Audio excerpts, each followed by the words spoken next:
Vamos lá, gente, o terceiro vídeo. Vamos continuar aí. A gente já terminou o primeiro parágrafo, a introdução. No segundo vídeo a gente viu essa parte aí do segundo parágrafo. Só para completar, vamos ver algumas partezinhas aqui. Ó, esqueci de falar do ele, que é o termo, vamos dizer assim, um termo que se refere a um referenciador, né? Estou grifando os referenciadores é vermelho e os conectivos. Ele se refere a discente, né? Embora seja um discente com grande potencial de crescimento intelectual, ele não presta atenção. Ele quem? O discente. No caso, Pedro, né? Certo. Uma coisa bem interessante que eu não mencionei no vídeo de hoje é o seguinte.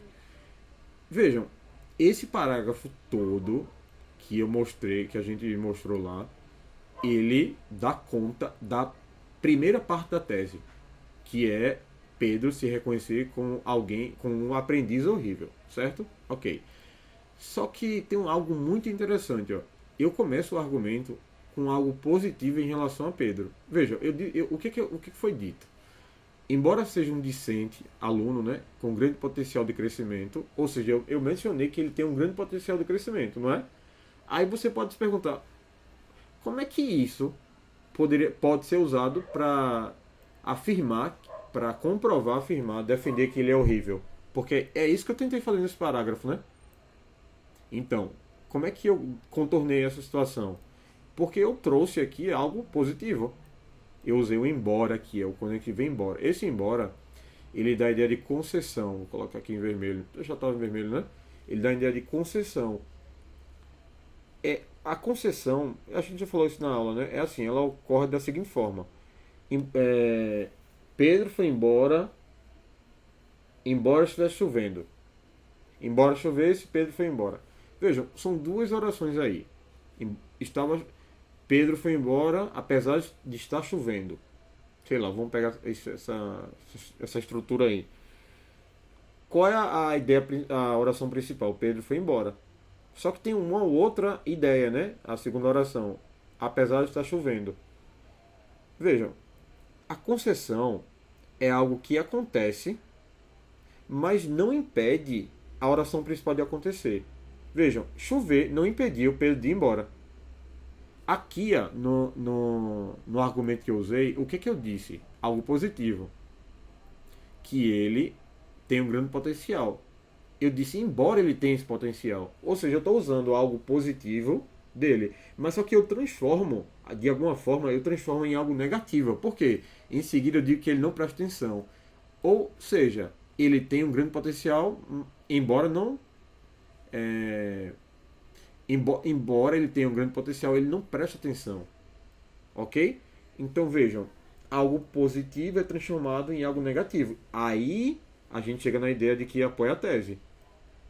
Então vocês podem usar esse tipo de estratégia. Você pega algo positivo que apoiaria, que aparentemente iria de encontro ao que você está falando, ao que você está tentando provar, e transforma em algo negativo. Também é uma estratégia, né? Vamos agora para o terceiro parágrafo. Eu lembro que eu defendi a segunda parte da tese, né? Eu já defendi a primeira, então vamos para a segunda. Essa parte aqui é a segunda parte, é a parte que é a parte, esse fragmentozinho aqui é a segunda parte da tese, que é e finalmente admitir quão maravilhoso o educador é. Ou seja, eu tenho que provar agora no terceiro parágrafo que Henrique é maravilhoso. Beleza? Vamos lá, vamos ver se eu conseguir. Terceiro parágrafo. Só vou ler esse finalzinho do segundo parágrafo. Enfim, vê-se o insuficiente compromisso daquele, apesar da capacidade cognitiva dele. Ou seja, dele de Pedro, né? Por outro lado, vejam como eu começo o parágrafo terceiro. Por outro lado, é o conectivo. Vejam, eu estou falando de algo, estou defendendo uma ideia, aí no parágrafo seguinte eu digo por outro lado. O que eu estou indicando para o meu leitor? Que eu vou concordar com o que eu disse ou eu vou discordar? Eu vou ver de outro lado, eu vou discordar. Certo? O que foi dito nesse parágrafo? Basicamente, que Pedro não presta atenção. Que eu tentei provar isso, né? Aí eu usei o pro outro lado. Olha o arroto. Aí eu usei por outro lado pra colocar uma ideia que vai ser oposta ao que eu falei antes. Vamos lá, eu digo. Por outro lado, pode-se alegar o quanto Pedro compensaria o pouco envolvimento através da enorme competência em termos de leitura. Então já grifo aqui meu argumento 2, né? Vai ser... Qual é a cor que eu estou colocando no argumento? Eu estou colocando em roxo, né? Então vamos lá, vou colocar roxo. Que seria o segundo tópico, o segundo argumento. Então o que eu estou dizendo? Pode-se alegar, pode-se afirmar, né? O quanto Pedro compensaria, né? O pouco envolvimento, ou seja, a pouca participação dele, através da enorme competência em termos de leitura. Ou seja, o que eu estou dizendo aqui? O que eu disse? Apesar dele ter pouca participação, ele compensaria porque ele tem muita competência de leitura. Pedro vai se achar aí, né? Certo? Então, esse argumento, ele aparentemente ele é positivo em relação a Pedro, né? E como é que vai apoiar a minha tese? Porque a segunda parte da tese tem que dizer que Henrique é maravilhoso. Mas vamos lá continuar. Aí como é que eu consigo dar reviravolta? Eu uso o mas, que é o conectivo. Eu digo, mas, sempre tem um mas, né, na vida. Mas esse traço, que traço? O fato dele ter competência em leitura. Então já grifo aqui que é o referenciador, né? Mas esse traço positivo é suplantado. Suplantado é uma palavra bonita para dizer superado. Que aquilo dali já não vale mais, né? É suplantado pelo fato de não aceitar o excelente desempenho de Andrade no ensino da matéria. Gente, vejam o que eu fiz aqui, é bem interessante, ó. Vejam, vamos lá, isso aqui é cansativo, mas vamos lá. Qual é a segunda parte da minha tese? É que ele tem que admitir que o quão maravilhoso o educador é, Henrique. E vejam, ó, eu coloco isso, eu já menciono o argumento, ó. Cadê? Vamos lá. Tá claro que eu menciono a segunda parte da tese. Porque, ó, esse traço é suplantado pelo fato de ele não aceitar, aqui, ó, vou grifar até aqui. Vamos lá, botar em roxo, né? Ó, não aceitar, pelo fato de não aceitar, deixa eu grifar aqui que essa parte é muito interessante, ó. Ele não aceita, o Pedro não aceita o excelente desempenho de Andrade, do professor. E isso tem a ver com a segunda parte, porque ele não consegue admitir que Henrique é maravilhoso, ó. E finalmente admitir que Henrique é maravilhoso. Ou seja, gente, ó, eu já mencionei a segunda parte da tese, que é vamos dizer assim, o segundo argumento. Certo? Agora eu vou ter que provar que ele não aceita que Henrique é maravilhoso. Como é que eu faço isso? Vamos ver se eu conseguir, né?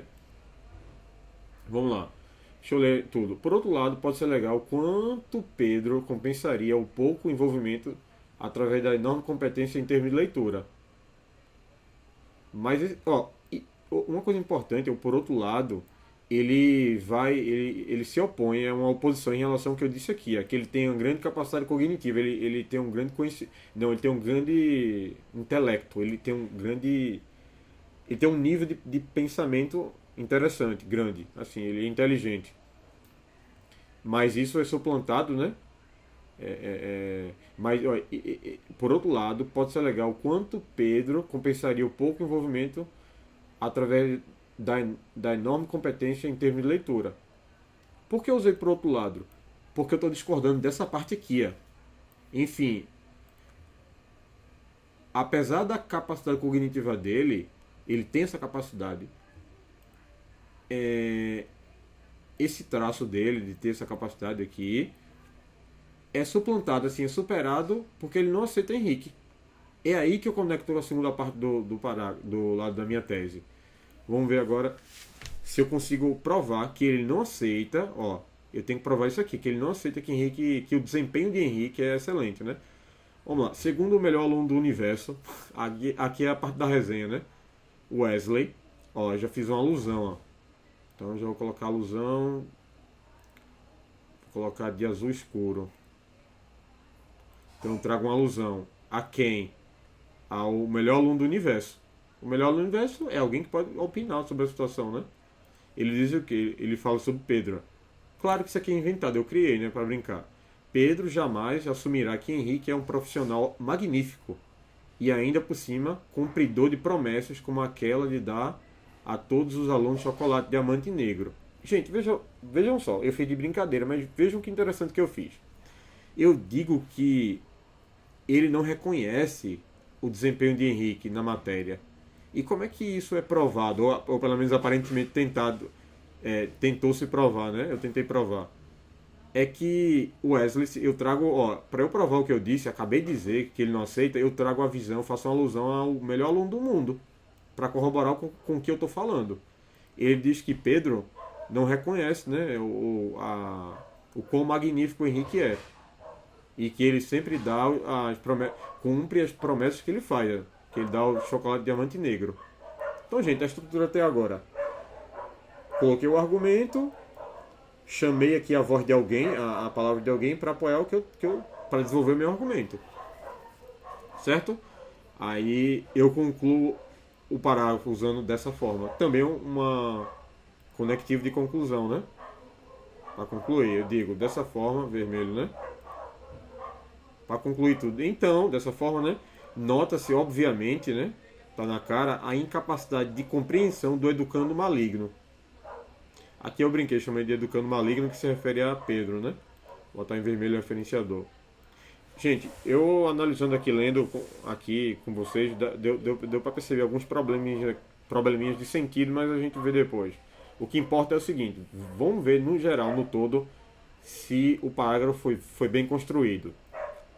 Como é que eu comecei o parágrafo? Coloquei o por outro lado, porque eu levantei uma oposição em relação à última coisa que eu digo, que eu disse que ele tem capacidade cognitiva, mas, podia ser um mas aqui, ó, mas ele pode-se alegar que isso aqui, essa capacidade compensaria, né? Mas o traço, esse traço positivo aqui dele ter capacidade de leitura, competência de leitura é suplantado, ele é derrotado, né? Dele não reconhecer Henrique.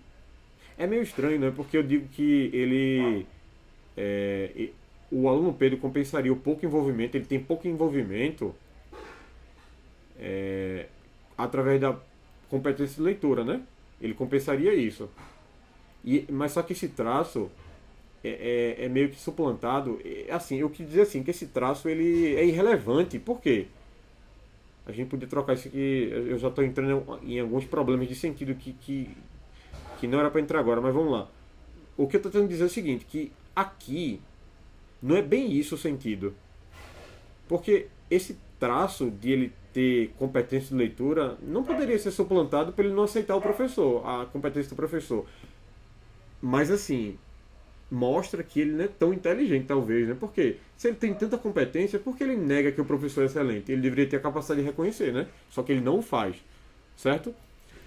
Então, voltando à estrutura geral do parágrafo, coloquei por outro lado, para discordar do que eu falei aqui em cima, joguei o meu argumento, algo positivo em relação a ele, mas eu desfaço a positividade do que eu falei e jogo algo negativo aqui, ó, que é a falta de reconhecimento dele em relação ao professor. Em seguida, eu jogo o segundo melhor aluno do mundo, uma alusão para provar o que eu disse, que ele não reconhece. E vejam que o melhor aluno do mundo, ele coloca exatamente o que eu queria, né? Que o Pedro não reconhece que o professor é excelente. E ao final do parágrafo eu uso dessa forma para concluir o que eu disse, com um comentário, né? Basicamente é isso. O parágrafo, né? Ficou um pouco confuso, né? Mas nas aulas lá a gente vê isso direito na sala.